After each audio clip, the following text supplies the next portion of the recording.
This week we're going to do a quick review of the geography of the north end of Israel, starting with the Sea of Galilee. Then a little bit to the west is the Lower Galilee, the Upper Galilee, Mount Hermon to the north, the Hula Valley in between, and then what is known as the Golan Heights. And there's actually an Upper Golan and a Lower Golan Heights. And today we're going to go to Gamla in the Lower Golan Heights.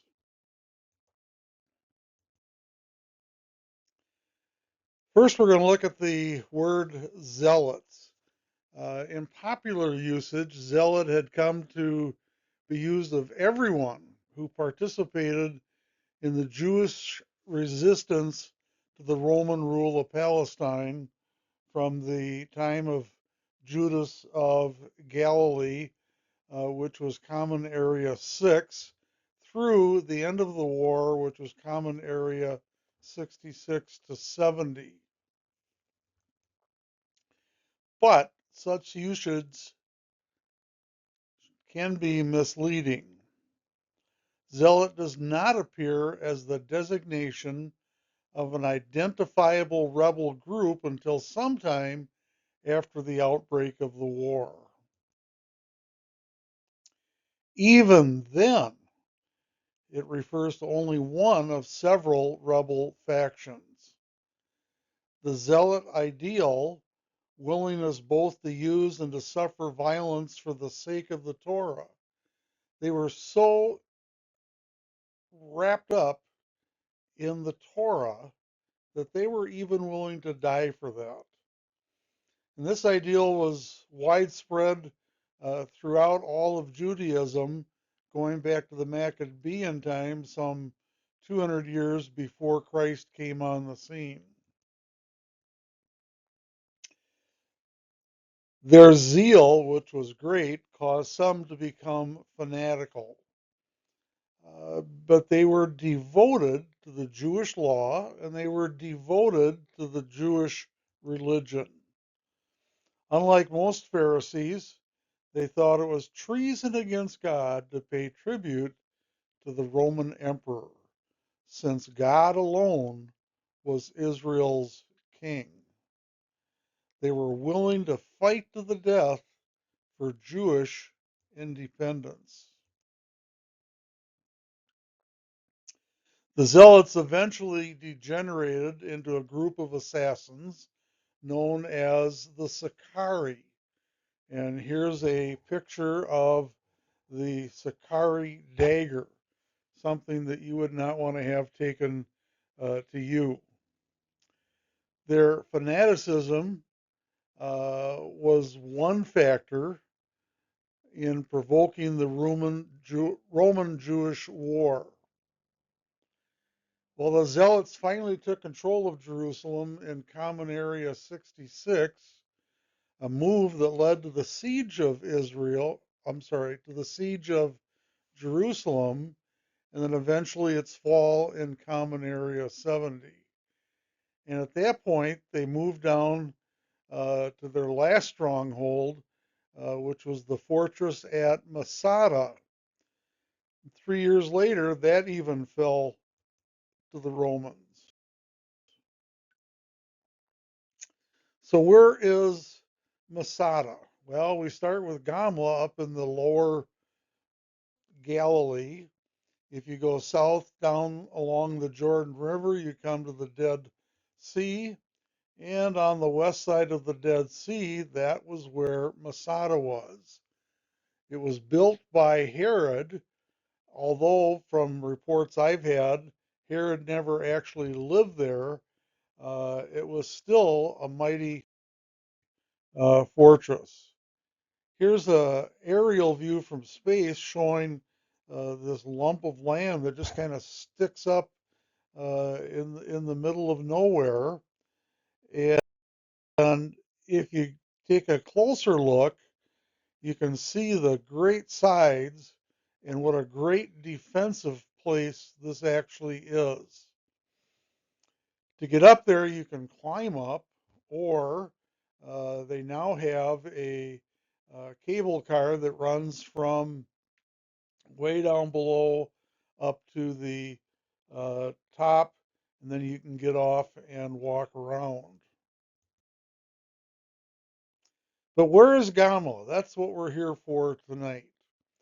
Gamla is east of the Triangle cities, and that includes Chorazin, Capernaum, and Bethsaida.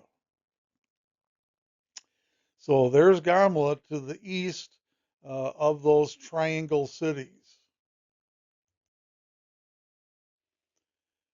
One of the features of the lower Golan is the many large wadis that have been caused by rain coming down, and that's due to the difference in elevation. As an example, down at the Sea of Galilee, we've got a minus 700 feet of elevation, minus 700 above sea level, and then going upwards,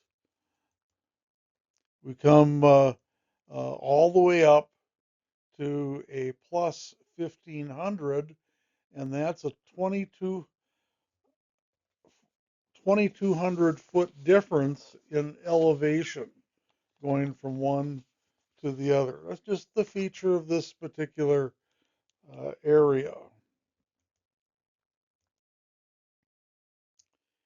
When you look at where Gamla is, it's on this kind of a peninsula, and there's a wadi to the north, and there is a wadi to the south. And so there's that peninsula. Gamla was on the side of the hill, and you can get there via a shortcut coming up the South Wadi and then climbing up the hill. And that's okay if you're not the enemy, because if you were the enemy, they could fight you off from the higher position. A more common way to get there was to come from the uh, up above and then down into what's now a park and then down to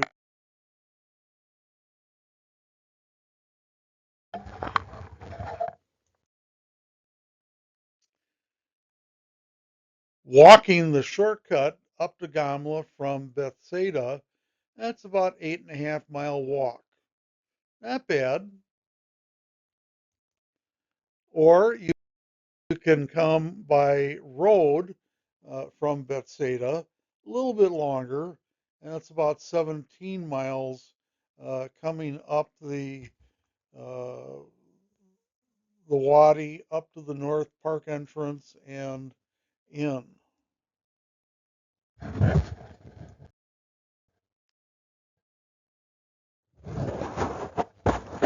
Here's a view of the Upper Golan with Mount Hermon in the background, and then the park entrance over here on the right.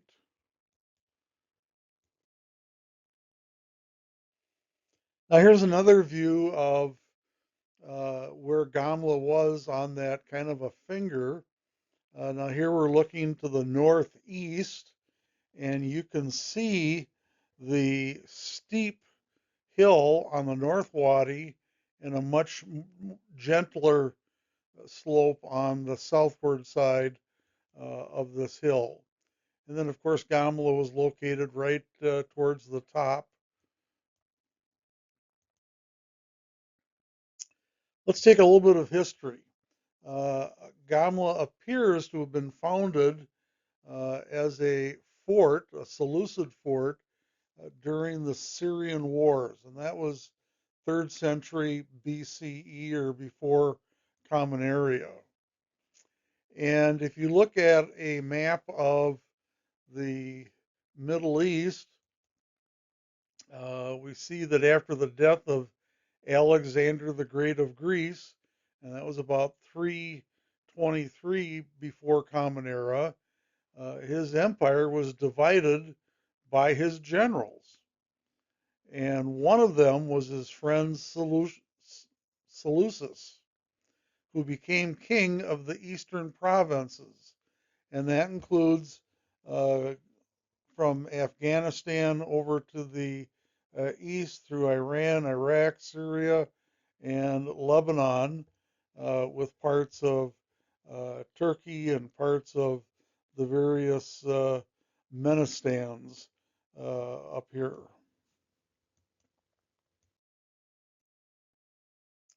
Later, Gamla became a civilian settlement. Jews inhabited it from the last quarter of the second century before Christ appeared on the scene. And in 16 Common Era, Gamla was fortified as the main Golan stronghold by Josephus Flavius, who was a Jewish commander in the Galilee area, and this happened during the Jewish revolt against Rome. If you remember, Rome had taken over the control of the whole area, and the Jewish people did not like that. Gamla initially was loyal to the Romans, but the city turned rebellious under the influence of refugees that came in from other locations. So, who was this Josephus Flavius? Well, we know that he was a Jew who grew up in Jerusalem at the beginning of the Common Era, about the time that Christ was born. He was well educated. He knew both Jewish texts and he knew the Greek language. And during the Great Revolt, he served as a general in the Galilee area. But when overcome by Roman army forces, he and 40 compatriots fled to a cave. And in that cave, they agreed to commit suicide. But old Flavius, he was a sneaky one. He fixed the lot so that his name would come out last.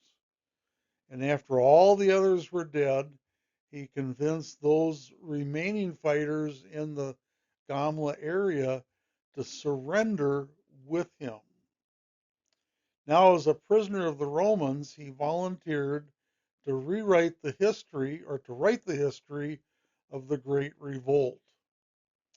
Uh, Later emperor, now General Vespasian, agreed to have him do this.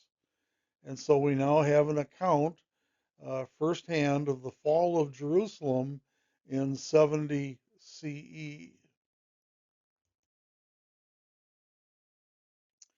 At the time of the revolt, Gamla was one of only 5 cities in the Galilee and Golan that stood against those Roman legions, reflecting cooperation between the local population and the rebels. The town even minted its own coins, probably more as propaganda than as a currency. And this particular coin bore the subscription for the redemption of Jerusalem the Holy.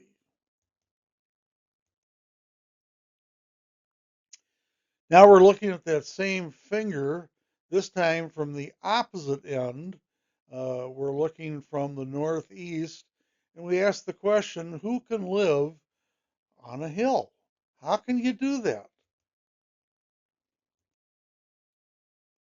Well, this is where the city of Gamla was. It was on the hill. It was on the south slope. Challenging, yes, but nonetheless, that's where they were. To get there, you would have to go down a 350-foot drop. And it wasn't just straight down. You had to make kind of a circular route around and eventually get down to that lower area.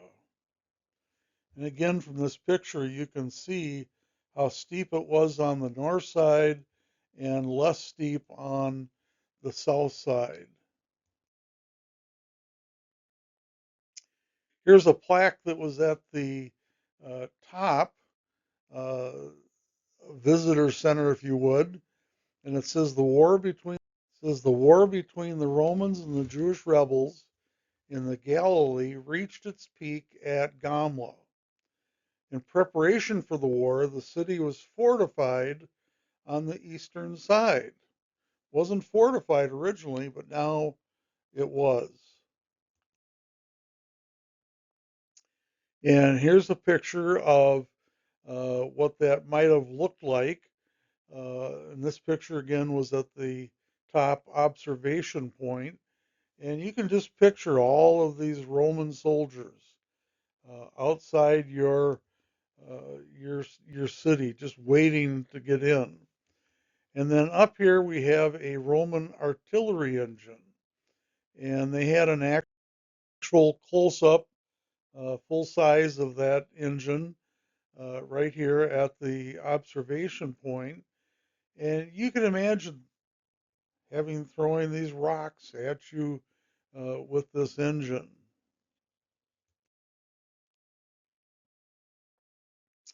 Along the north and the east or northeast where that tower was, you can see the remains. All the wall remains have just been knocked over onto the side. Now here's a picture looking east from the city itself upwards. So again, I want you to picture the Roman army up here. The observation point was up this way, and the path down that 350-foot drop.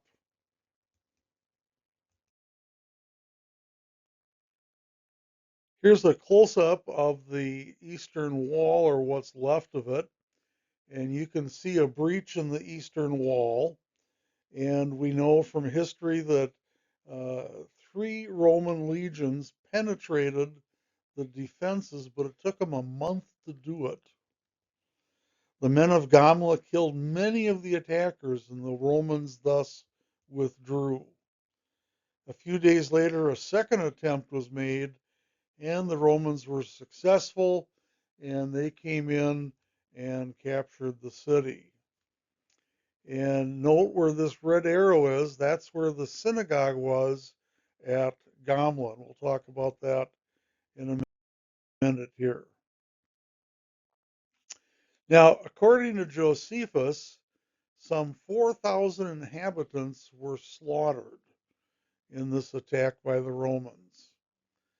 Another 5,000 tried to escape, and they went down the steep northern slope. And they were either being trampled to death, or they perhaps fell through themselves down the north ravine, or just fell down there. And again, you can see how steep that was. But according to another source, these appear to be exaggerated.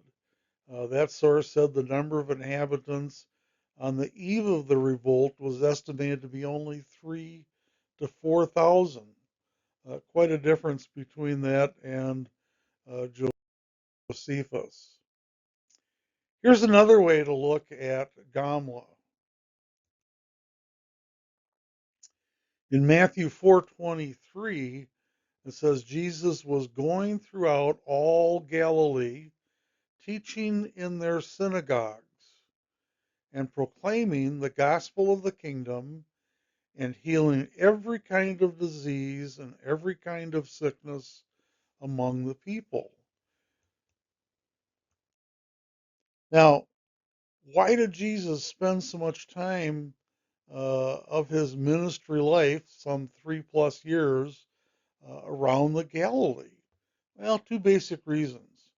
Number one, it was a major educational center.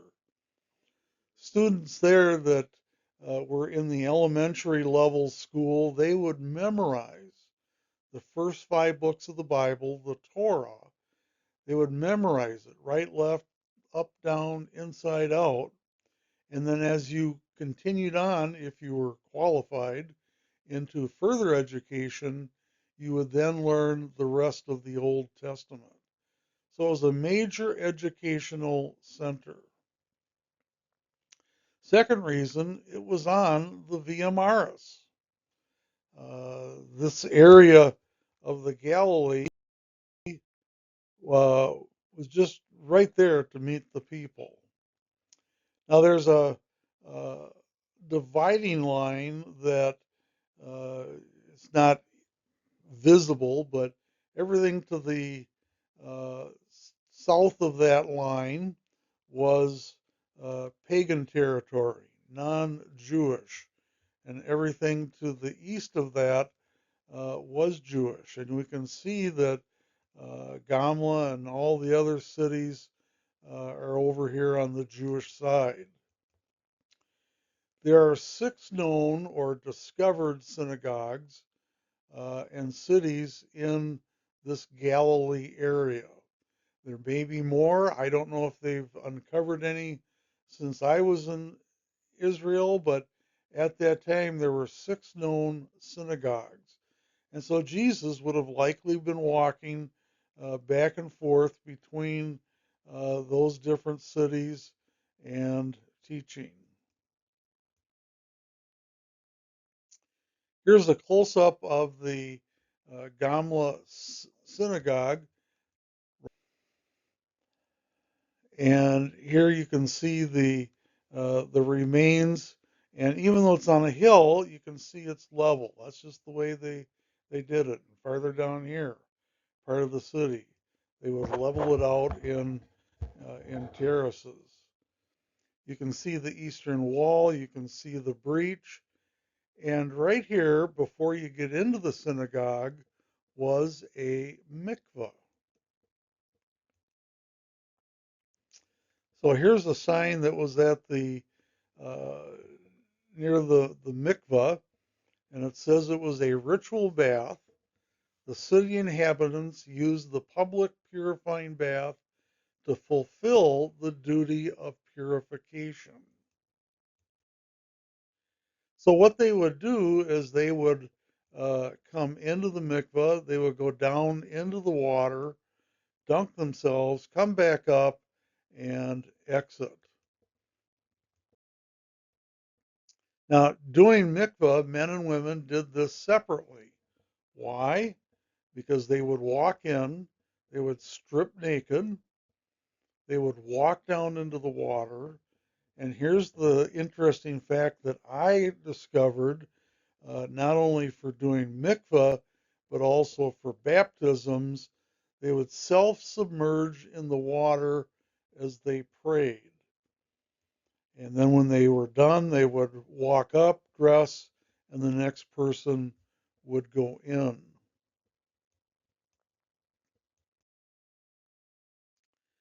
Here's a picture of a typical synagogue, and here's that mikveh off to the side before you enter into the synagogue. They had the chief seats where the important people and the elderly would sit. They had seats for the other people. And then they had the bema. That's kind of like our pulpit today.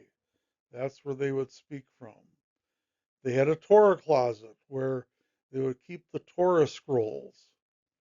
And then behind the synagogue was the school area where all the teaching was done of the young children.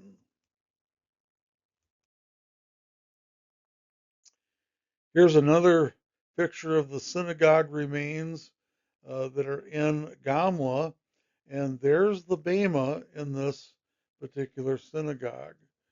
Now, what's interesting to think is Jesus likely, highly likely, stood right there at that bema to teach. Gamla itself is not in the Bible, but we know from archaeology it was there in the Jewish portion of the land, and therefore, according to Matthew, Jesus would have taught there uh, at the bema in Gamla. Now, zealot, as used in the Bible, that word is in the Bible, means eager for manifestations of the Spirit. They were zealous for manifestations of the Spirit. They were zealous for good deeds. They were eager for those good deeds and for what is right, because they were followers. They were devoted to the Word. And it also appears in the more specifically Jewish sense of one who is zealous for the Torah, God's instructions for life. Many people, unfortunately, call the Torah the law, but in reality, it's guideposts for how to live your life and stay within boundaries that will keep you connected with God. And the tradition, or the word zealot also means the traditions of Judaism.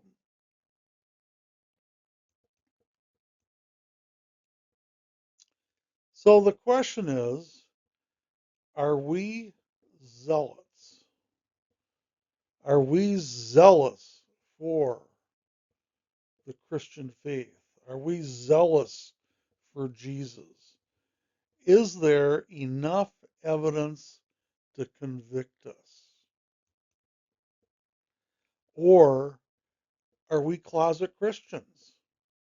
And unfortunately, too many people are closet Christians. They love going to church and being with other Christians, but they're not so zealous that they will go out and promote the good news of the gospel as we've been instructed by our Lord and Savior Jesus.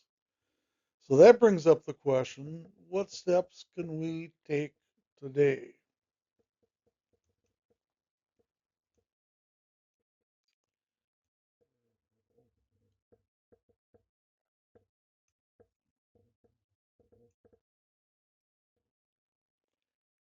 So a few weeks back, we passed out a handout on writing your God story. And so I asked the question, how are your God stories coming?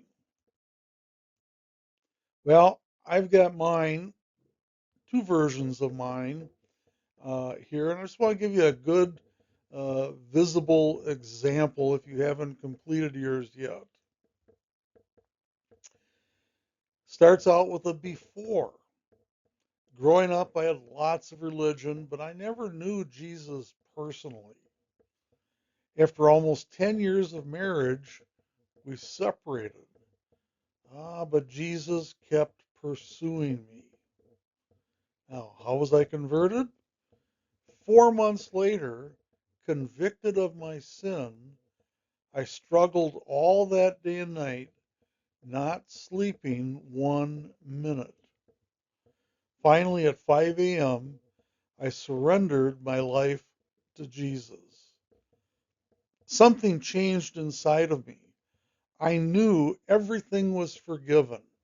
And I'll never forget that moment. It was just indescribably awesome.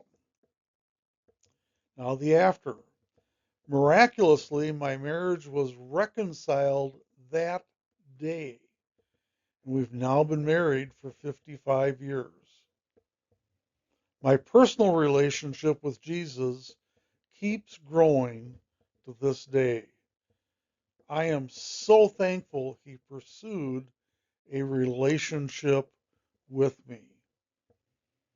Now, when you get done with your God story, now is the time to open up and ask some questions and see if they can identify with you and continue on as the Spirit leads. In this case, there were a total of 96 words, and we're aiming for 100 plus or minus. Here's the second version. Growing up, I did the religious church thing. Many people can identify with that. Yet Jesus was never personal to me. As I lived life my way, he pursued me anyway. When I finally saw how self-centered, sinful, and empty my life really was, I surrendered my heart to His plan for my life. With Jesus in control of my life, I know my sins are completely forgiven. Now I have a relationship with this awesome, loving God who pursued me that keeps growing to this day. His plan was much better than mine. And this one was 89 words. So your stories don't have to be long and elaborate. I mean, they can, and depending how the Spirit moves, you may want to add certain details that that person might be able to connect with. But it's not the number of words; it's being to the point. You're just trying to get them to connect with you and what you already believe. And so now it's your turn. How are you doing? Work on them, prepare them, practice them, be ready to speak them from your heart to the people that God will put in your path. So go in peace. Be zealots for Jesus. Amen.